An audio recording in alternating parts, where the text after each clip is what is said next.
1장 때 여러분과 함께 나눴던 말씀을 잠깐 복습한다면 1장은 사탄의 계략이었죠.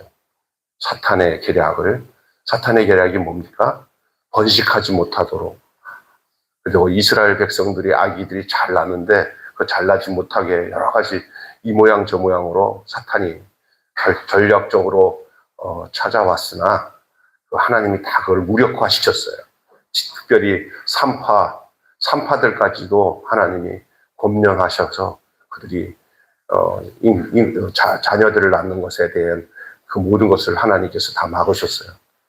그러는 와중에 하나님께서 모세가 태어나게 하셨고, 그 모세가 하나님의 인도에 따라 그 바로의 공주의 궁궐에서 자라게 되었다 하는 얘기를 하셨어요.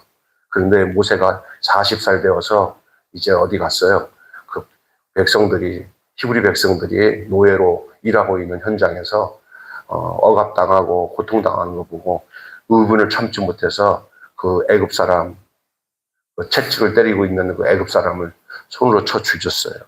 그것이 탈로 나서 모세가 광야로 도망쳐서 쫓겨가서 40년 동안 광야 생활을 하는 중에 광야에서 떨기나무 불꽃 가운데서 이렇게 불꽃 가운데서 나타난 하나님을 만나잖아요. 그게 몇 살이냐? 80살에. 모세야, 모세야. 너가 서 있는 곳은 거룩한 곳이니 신을 벗으라. 거기서 모세가 쭈삣쭈삣 계속 자기는 못한다고 했을 때 보낼 만한 사람을 보내셔서 저는 못합니다 하는데 하나님이 표징을 2가지로 보여줘요. 던져가지고 뱀이 되게 하고 또 손을 가슴에 넣어서 넣었다가 하면서 손이 성하게 되는 기적의 역사를 보여주시고 표징을 보여줘요. 말을 못한다 그러니까 걱정하지 말아라. 네 형 아론을 만날 것이다. 아론이 말을 잘하니까 아론을 대언자로 세울 테니까 걱정하지 마. 그런 가운데서 오늘 본문에 이제 장인 어른에게 인사하고 내 고향 땅에 이제는 한번 가봐야겠습니다. 그러니 나는 이 모세가 80세인데 도대체 장인은 몇 살일 것 같아요? 예? 예? 거의 100살이 가까이 됐을 거예요. 아니, 그 의료 시설도 별로 안 좋은 그 옛날 시절에 100살, 80살 이렇게 건강하게 사는 사람들 하나님의 특별한 은혜가 있었다고 봐요. 예? 하나님이 하시는 일에 대해서 뭐라고 할 말 없어요. 여러분, 하나님의 은총을 베푸시면 여러분도 100살 넘게 사실 거라고 더 믿습니다. 우리 헵시바 목사님 아멘 하세요? 100살 넘게 사실 겁니다. 아멘? 다들 못 믿어가지고 웃어. 비웃듯이 웃지 마세요. 진짜 사세요. 왜냐하면 이제 좋은 세상이 와요. 그래서 120살까지도 살아요. 건강하게. 그러니까 여러분 그냥 조금 살 거 생각하고 그냥 생각하지 말고 오래 살 거 생각하고 기도하면서 사세요. 그러나 이 마음은 잊지 마세요. 주님 언제 오시든지 나는 주님을 기다립니다. 주님 건강한 모습으로 주님 만나기를 원합니다. 이렇게 사시기를 바랍니다. 하여간 모세가 인사를 하고 이제 장인어른에게 인사하고 가는 내용까지 도달했어요. 제가 아주 간략하게 지금까지 있었던 얘기를 하고 있는 거예요. 그 사이에 필요한 메시지든 내가 다 네 줄 통해서 다 말씀을 드렸어요. 오늘은 따라서 합시다. 돌아온 모세. 네, 돌아와. 어디로? 애굽에서 왕자로 있다가 이제 돌아왔는데 애굽으로 돌아간 이 모세에게 오늘 몇 가지 중요한 걸 얘기해 주는데 그 모세를 죽이려고 찾아다니던 사람들이 다 죽고 모세만 살아있어요. 하나님 참. 오늘 그 얘기가 나와요. 너를 찾던 이들이 다 죽었다 그랬어요. 네, 모세 하나님의 명령에 순종하고 나갔을 때 모세의 앞길이 어떻게 되었는지를 오늘 살펴보려고 해요. 여러분 순종하는 자들의 삶을 하나님 어떻게 인도하시는지를 한번 여러분 살펴보는 시간이 되시기를 바랍니다. 하나님께 순종했을 때 어떻게 될 것인가. 모세뿐만 아니에요. 여러분도 그래요. 하나님은 순종하는 자에게 성령을 주세요. 그래서 그 사도행전에 그 베드로를 통해서 한 말이 있잖아요. 너에게 순종하는 자에게 주신 성령도 그러하다 그랬어요. 순종 안 하는 자들에게는 하나님의 성령이 역사 안 해요. 여러분이 늘 하나님 말씀에 순종함으로 성령이 늘 임재하는 삶을 사시기를 바랍니다. 아멘.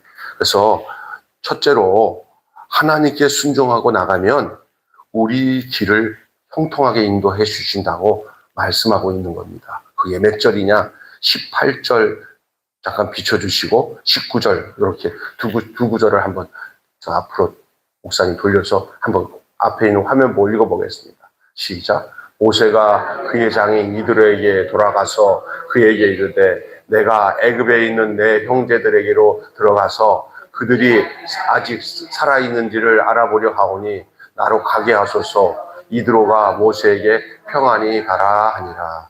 지금 현재 모세는요, 그 애굽 본토 땅을 떠나서 미디안 광야에 그 장인어른과 함께 이렇게 변두리 아주 떨어진 곳에서 있었어요.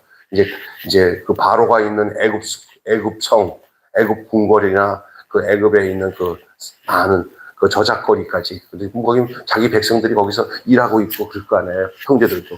거기 가면은 이제 자기 친척 동생 뭐 다 만날 거 아니에요. 더 나아가 애굽 궁궐에 가면은 자기를 수양 아들로 삼으셨던 어머니 형제간들, 왕궁에서 만났던 사람들, 또 자기의 진짜 혈육인 아론과 미디암 누나 가족들, 노예들, 그것을 다 만날 수 있을 거 아니에요. 그걸 만나러 가야 된다. 이게 80년 만에 고향 땅 돌아가는 거예요. 80년이 아니라 40년 만에 인사를 하니까 그 어른 이드로가 갔다 오라고. 그래, 잘 갔다 오라고. 노인네가 노인네한테 인사하고 가는 거예요. 네. 가는데 거기에 보니까 이드로가 모세에게 평안히 가라 하니라. 19절. 여호와께서 미디안에서 모세에게 이르되 애굽으로 돌아가라. 내 목숨을 노리던 자가 다 죽었느니라. 이제 고향에 가서 식구들도 만나지만 그 고향 땅 들어가는 길에 그 어디에요? 애굽 궁궐에도 가라. 너를 찾던 그 궁궐에 있던 자들은 이제 너를 다 잊어버리고 이제 모세도 모세가 어떤 사람이야? 다 잊어버렸어. 강산이 몇 번 바뀌었어요. 4번이나 바뀌었어요. 40년 지났으니 다 잊혀진 사건이죠. 여러분, 이제 법적 기간에 그거 지나는 걸 뭐라고 그러죠? 공소? 공소시효가 4번이나 바뀐 거야, 마찬가지예요. 그렇게 된 것을 찾을 필요 없어요. 자, 이런 이야기를 보는데, 요 안에서 하나님 말씀에 순종하고 떠나는 모세에게 있어서 하나님은 그가 가는 길에 모든 것을 형통하게 하셨어요. 왜냐하면 어떻게 형통하셨냐? 그 장인 어른이 말리면 못 가잖아. 야, 나 늙었어. 너 없으면 어떻게 하냐고 붙잡을 수도 있어요. 그리고 또 가지 말라고 그게 아니야. 여기 아주 순적하게 갔다 와라. 평안히 하라고. 보내는 사람도 그렇게 보내주는 거예요. 자신이 없어서 또 머뭇머뭇했던 이 모세가 이제 가겠다고 하니까 왜 이렇게 환경이 도와주는지 몰라. 그 어르신이, 장인 어른이 평안히 가라고 축복해서 보내주시고 또 여러 가지 장애물들이 다 가려고 하니까, 순종하려고 하니까 여러 가지 안 되던 장애물들이 없어지는 거예요. 여러분, 그런 경우들 많이 겪어봤죠? 장애물이 없어지는 거. 하나님 말씀에 순종해 살다 보면은 이렇게 내 앞에 가로막혀 있던 모든 장애물들이 하나하나 하나님께서 해결해 주시는 것을 믿으시길 바랍니다. 그래서 절대로 순종하는 자들에게 하나님이 절대로 그 길을 막지 않으세요. 형통의 역사가 일어나게 되는 줄 믿습니다. 그래서 이제 집 떠났어요. 불안하긴 하지만 하나님께서 이끄시는 일이나 내가 하는 일이랑 달라요. 여기서 자기는 안 가려고 했지만 이제 가기로 마음먹으니까 장인어른의 환송, 거기다가 여러 가지 환경에 형통을 주시는데 40년간 신세졌던 장인어른이 축복하고 보내주고 또 모세를 잡으려고 했던 애굽 왕이 죽었다는 사실들을 알려주셨어. 아이고, 내가 이제 저기 가려고 했더니 나 잡으려고 했던 그 애굽 왕이 죽었네. 아이고, 됐네. 장애물이 하나씩 없어지는 거예요. 순종해서 따라. 이거 하나님이 부르셨잖아요. 자기는 안 가려고 했는데, 모세야, 내가 너를 불러 쓰려고 하니까 할 때는 그냥 순종하면 그 하나님께서 그 모든 일을 순적하게, 형통하게 길을 열어주시는 줄로 믿습니다. 아멘. 여러분도 여러분의 삶 속에 하나님께서 원하시는 뜻을 따라 순종하게 나갈 때 주저주저하거나 두려워하지 마십시오. 하나님이 그 앞길을 다 형통하게 열어주실 줄로 믿습니다. 아멘. 그래서 하나님 명령에 순종할 때 하나님은 그 사람을 멋지게 인도하십니다. 물론 일시적으로 어떤 난관이 봉착할 때도 있지만 그러나 근본적인 상황에서 하나님이 조금 이렇게 어려운 일이 있을 수 있지만 그러나 하나님이 이끄신 길이라면 그런 것 나중에 다 통과해요. 그것도 다 필요해서 태클을 거는 일이 있지만은 그러나 우리 하나님 그거 다 건너뛰고 이겨나갈 수 있도록 힘도 주시기도 하고 환경도 하나님 만들어 주세요. 왜냐하면 당신이 이끌어가는 일이기 때문에 모세가 자기가 가자 하고 간 것이 아니에요. 모세가 안 가려고 한 거 하나님이 붙잡아서 가야 돼. 네가 가서 나라를 구해야 돼. 이렇게 해서 끌어오는 거니까 하나님께 순종만 하면 하나님이 어떤 상황에도 그를 이끌어 가셔서 그 길이 순적하게 갈 수 있도록 인도하시는 줄 믿습니다. 문제는 뭐냐? 내가 하나님께 순종하는 일이냐? 순종하지 않는 일이냐가 그게 문제예요. 여러분이 하나님께서 여러분을 이끄시는 일에 이게 분명히 하나님 말씀대로 하는 일이구나. 하나님이 기뻐하시는 일이구나 라고 생각될 때 여러분 겁먹지 마시고 그냥 순종해 나가세요. 그러면 하나님이 그 길을 형통하게 해 주시는 줄 믿습니다. 여호수아에게 했었던 말씀 기억나세요? 하나님이 이 율법책을 내 입에서 떠나게 하지 말며 그것을 주야로 묵상하고 그것을 지켜 행하라. 그리하면 네가 어디로 가든지 형통하리라. 아멘. 그렇게 오늘 모세를 형통한 길로 인도하십니다. 우리가 순종하면 우리 길은 형통합니다. 시작. 우리가 순종하면 우리의 길은 형통합니다. 누가 그렇게 하신다고요? 하나님이. 그렇습니다. 내가 하나님의 뜻 가운데 온전히 순종하면 나머지는 하나님이 다 책임지시고 인도하신다는 사실을 믿으시기 바랍니다. 이거는 정말 하나님 말씀에 대한 원칙이에요. 지금도 그래요. 우리가 하나님 말씀을 깊이 묵상하고 주님 안에서 기도하고 주께서 주신 내 뜻이 아니라 하나님 뜻인 것을 내 마음에 확신을 가지고 있어요. 그럴 때 머뭇거리지 않고 너 이렇게 해라 그러면 그때 순종해 보세요. 그러면 하나님이 그 일로 인해서 당신이 기뻐하시는 뜻이고 일에 내가 순종하기 때문에 하나님이 그 길을 형통하게 안 할 수가 없는 줄로 믿습니다. 아멘. 문제는 뭐예요? 하나님이 하라는 거는 안 하고 하지 말라는 거는 하고 이러니까 안 되는 거죠. 솔직히 말해서 입장을 거꾸로 생각해 보세요. 하나님이 왜 우리가 하나님 뜻대로 순종하고 따를 때 하나님이 안 되게 하시겠어요? 절대 그럴 리 없어요. 문제는 뭐냐? 내가 문제예요. 내가 하나님께 삐딱선을 따기 때문에 일이 안 되는 거예요. 여러분 그렇게 순종의 사람이 되시길 바랍니다. 복음 따라가고 복음 순종하면 우리 행할 길 뭐 하겠네? 화나겠네. 그랬어요. 예수 따라가며 복음 순종하면 우리 행할 길 화나겠네. 여러분의 삶이 환해지시기를 원합니까? 그러면 하나님의 말씀에 그 뜻에 그의 부르심에 순종하시기를 바랍니다. 아멘. 두 번째로는요, 하나님께 순종하고 나가면은 적은 것도 크겠어요. 오늘 모세에게 있어서 가지고 있는 게 뭡니까? 모세는요, 애굽에서 미디안 광야로 도망갈 때 무일푼이었어요. 왕자로 있다가 저 광야로 도망칠 때도 뭐 챙겨갈 게 없었어요. 그냥 몸만 나왔어요, 몸만.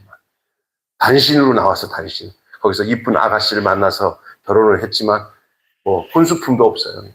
대릴 사이로 장인 밑에서 대릴 사이로 그냥 장인어른이 잘됐다 건장하고 잘생긴 동료기 같이 생긴 아들 하나 생겼네 하고는 장인어른이 누구죠?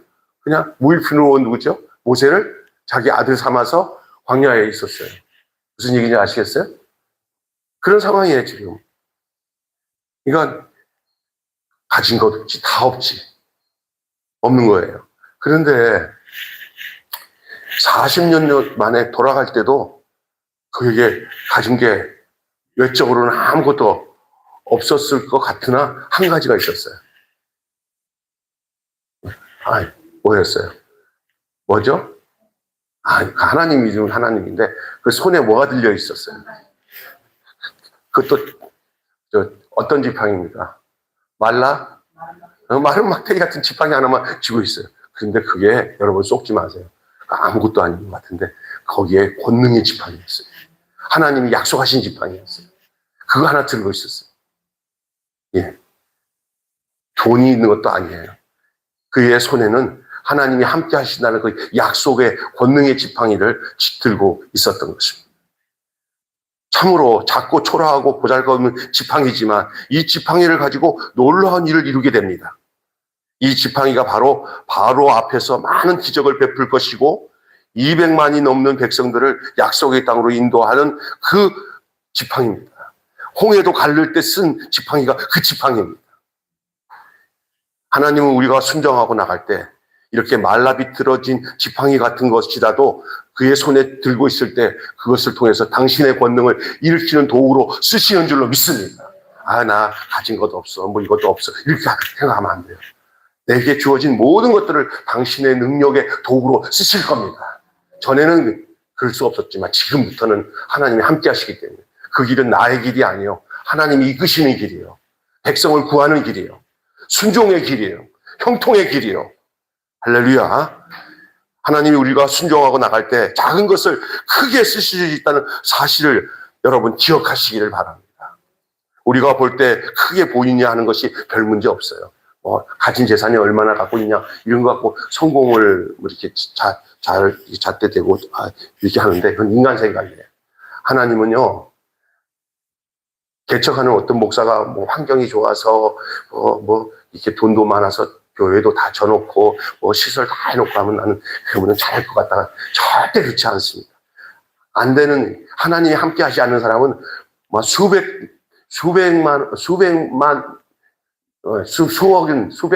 되는 건물이나 조건을 다 가지고 있어도 하나님이 함께 하시는 목회자의 그 능력은 하나님이 주신 것을 가지고 있지 않다면 그건 다 허당이에요, 허당.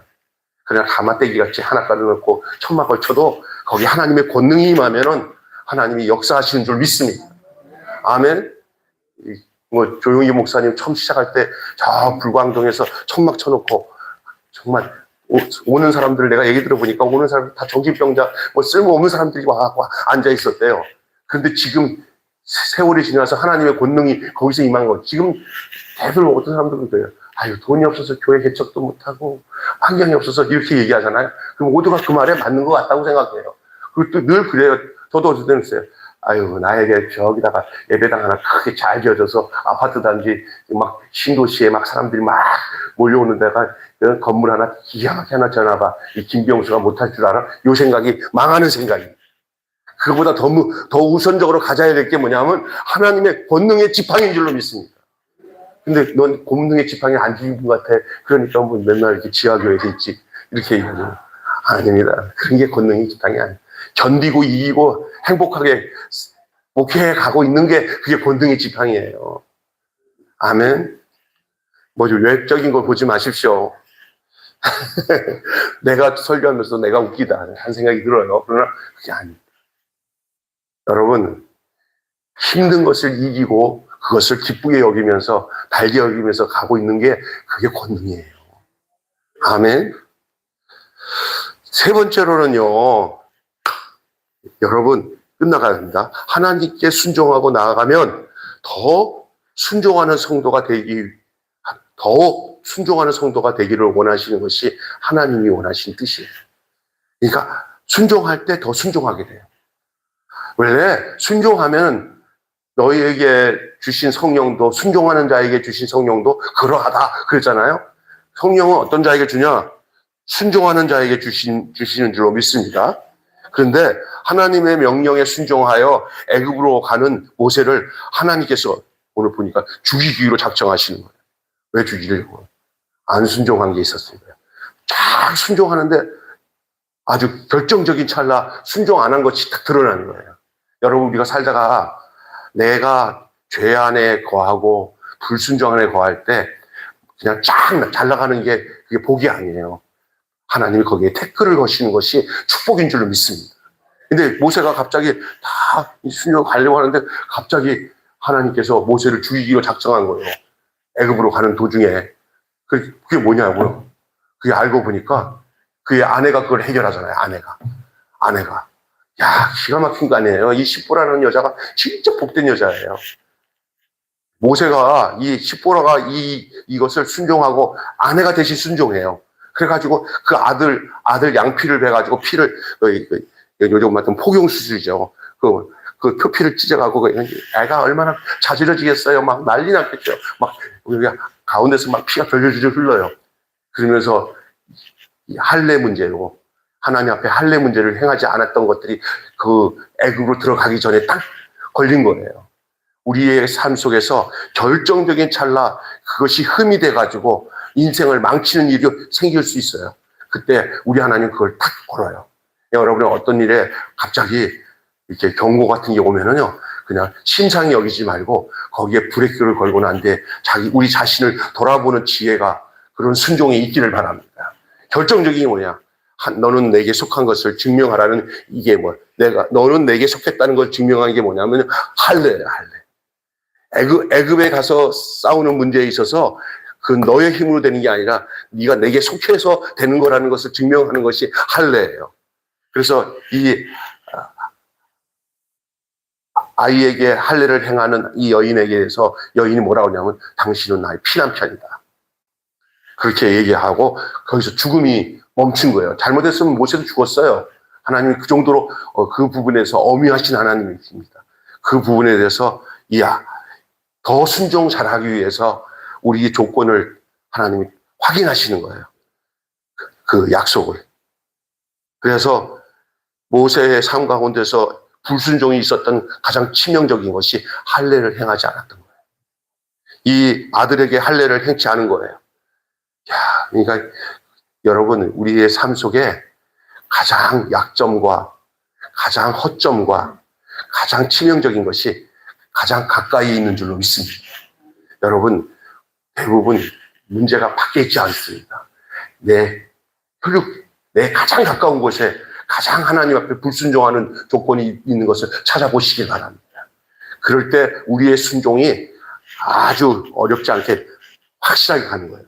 하나님 그런 것까지도 하나님이 개입하셔요. 왜냐하면 이 모세가 이스라엘 백성들을 구원하는 일이 얼마나 중차대한 일인지 하나님이 아무런 것이라도 그냥 관과하지 않으시고 그 부분을 정확하게 터치하시잖아요. 그것을 정확하게 발견하고 잽싸게 가서 그 아들 할례 행하지 않은 것을 바로 그냥 가서 이 여인네가 아들 그거 잡고 그거 찢어서 수술하는 거잖아요. 이거 보통 여자 아닙니다. 그러나 그게 얼마나 다급하면은 그 여인네가 아들 그 양피를 베는 거 그러면서 당신 혹은 이거를 해결하고 나니까 그때는 모세가 죽을 수밖에 없었던 것을 딱 하나님 멈추고 하나님 엄청 기뻐했을 거예요. 정확하게. 이게 오늘 우리에게 뭘 말하는지를 한번 생각해 보셔야 됩니다. 심상히 여기지 않아야 됩니다. 하나님의 말씀과 약속과 그의 인도하심을 심상히 여기지 마시고 철저하게 순종함으로 인해서 더 큰 순종으로 나아가는 여러분 되시기를 바랍니다. 아멘. 하나님은 그렇게 하셨어요. 그래서 여러분 보셔요. 모세의 삶의 불순종은 아들에게 할례 행하지 않은 것인데 이스라엘에게 할례는 언약의 백성이기 때문에 아주 중요한 거예요. 이거 그냥 가버리면 아무 소용 없어요. 뭐냐 하면요. 열심히 뛰어가갖고, 영화 보러 딱 뛰어갔어. 그래갖고 이제 영화관 들어가려고 그러는데, 내놔 그럴 때 뭐가 없어요? 표가 없는 거예요.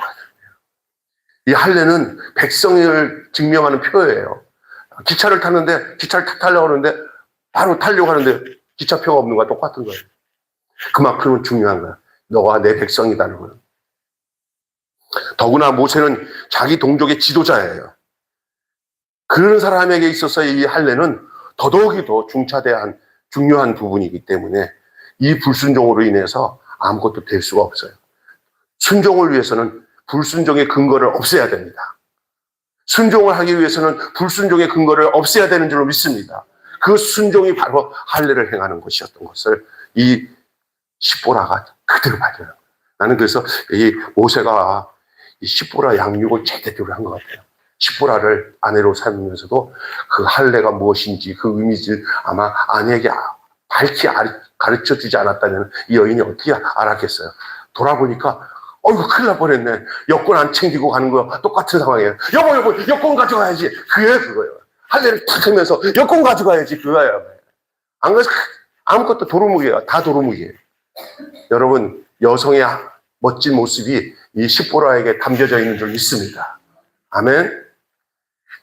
모세도 알고 있었겠지만 그러나 그것을 행동으로 옮겨서 그것을 해결하는 이 십보라의 모습도 우리가 눈여겨봐야 할 내용입니다. 하나님은 우리가 어떤 존재인지를 잘 아시는 분이므로 하나씩 단계적으로 순종해 나가기를 원합니다. 한 단계를 잘 통과했어요. 뭐요? 할례를 행하는 일. 그래서 이제는 이게 안전하게 됐어요. 표를 끊었어요. 이제 하나님이 하시는 일을 분명히 할 수 있게 되었습니다. 여러분, 신앙의 연륜이 깊은 사람일수록 더 많은 순종을 요구하시는 분이 하나님이세요. 신앙이 깊은 사람일수록 하나님은 순종을 더 요구하셔요. 예배 중입니다. 순종을 더 요구하십니다. 그래서 우리는 말씀을 통해 많은 것을 배웁니다. 그것을 모두 다 순종하지 못해요. 여러분, 하나님 우리에게 말씀하시는 것 모든 것을 하나도 어김없이 철두철미하게 다 순종할 수 있는 자기 자신이라고 생각하십니까? 저는 아닌 것 같아요. 순간순간 놓치기도 하고 또 아이고 하나님 잘못했습니다 할 때가 많아요. 여러분도 그럴 겁니다. 그러나 그 관계는 여러분 그렇게 순종해야 될 하나님과 나의 관계를 잊지 않길 바랍니다. 그래서 어떤 순간에 다시 말씀을 들었을 때 순종치 못한 자기를 발견하고 다시 순종하는 자리로 나가야 될 줄로 믿습니다. 우리는 말씀을 통해서 많은 것을 배웁니다. 그것을 모두 다 순종하지는 못합니다. 일주일에 하나씩이라도 확실하게 순종해요. 다 하나님 말씀하신 것들 다 순종하지 못할지라도 그냥 순종하지 못할지라도 순종하는 것을 하나씩이라도 한 가지씩이라도 내가 오늘 하나님 말씀하신 이것을 순종했습니다 하고 순종하셔야 돼요. 여러분 하나님 말씀을 보고 알고 깨달은 것은 많은데 그것을 실천하지 못하는 것들이 실천하는 것들이 하나도 없다면 아무 소용이 없습니다. 100개를 하나님이 말씀하셨어요. 그리고 내가 잘못한 것을 깨닫기도 하고 알았어요. 내가 해야 할 일이 무엇인지를 발견했어요. 다 순종하지 못할지라도 그래도 일주일에 하나나 두 개씩은 그 말씀대로 내가 행동한 것을 하나님 내가 이 말씀대로 이렇게 살았어요 라고 하는 내용들이 여러분 속에 늘 있어지길 바랍니다. 적용하는 삶입니다. 그 순종하는 삶입니다. 실천하는 삶입니다. 그것은 하나님의 말씀으로 인하여서 되어진 순종을 말하는 겁니다. 아멘. 순종은 그리스도인의 가장 기본적인 의무 중에 하나입니다. 순종하고 나가면 그분은 우리의 환경과 우리의 모든 것을 책임져 주시는 분입니다. 순종하고 나가면 그분은 세상적으로 볼 때 작은 것이라도 크게 쓰십니다. 순종하고 나가면 더 많이 성숙하게, 더 깊이 성숙하게, 더 장성하게 하나님께서 우리를 그 자리로 옮겨주십니다. 이것을 우리가 기억하면서 우리 모두 이렇게 하나님 앞에 오늘 모세가 하나님 이끄심 앞에 순종하고 나간 것처럼 여러분도 저거 이렇게 크게 뭐든지 막 압박을 받으면서 순종해야 돼 이렇게 안 해도 돼요. 그냥 하나님이 내게 주신 믿음의 분량 안에서 그냥 한 가지라도 하나님 말씀대로 내가 살았다 하는 것을 하나님께 내놓으면 하나님이 그 다음엔 두 가지도 할 수 있게 하고 그 다음에 세 가지도 할 수 있게 하고 나중에는 적게 하는 순종이지만 나중에는 크게도 순종할 수 있도록 하나님 우리를 그렇게 순종하는 자로 이끌어 가시는 것을 믿으시기를 바랍니다. 첫 술에 배부르지는 않지만 그냥 뜨기 시작하면은 이제는 막 하게 돼요. 여러분 그냥 듣기만 하는 신앙이 아니라 그 들은 것을 삶으로 순종하는 그런 살아있는 신앙의 삶이 있기를 주님의 이름으로 축원합니다. 다 같이 기도하겠습니다. 오늘 말씀의 키워드는 순종입니다. 하나님 말씀대로 그 말씀 앞에 순종하는 저희들 되게 해 주십시오라고 다 같이 한 음성으로 기도하는 시간이